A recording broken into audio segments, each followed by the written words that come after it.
الصوابع بتاعتنا، اصابع الجلاش الجميلة دي المقرمشة.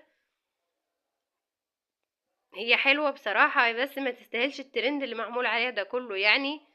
هي عادي جلاش بالكريمة، وكمان ما تستاهلش السعر الخرافي اللي احنا سمعناه ان هي ب400 جنيه كمان. لا يعني هي ما كلفتناش اي حاجة للدرجة دي يعني. هي حلوة وكل حاجة بس مش للدرجة دي. يا رب الوصفة النهاردة تكون عجبتكم، وان شاء الله تجربوها وتطلع حلوة معاكم.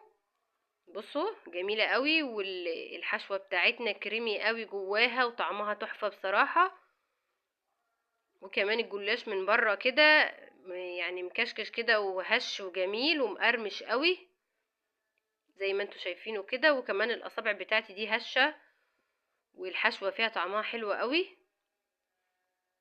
يا رب الفيديو النهاردة يكون عجبكم والوصفة تكون عجبتكم، واشوفكم في فيديو جديد ووصفة جديدة. مع السلامة.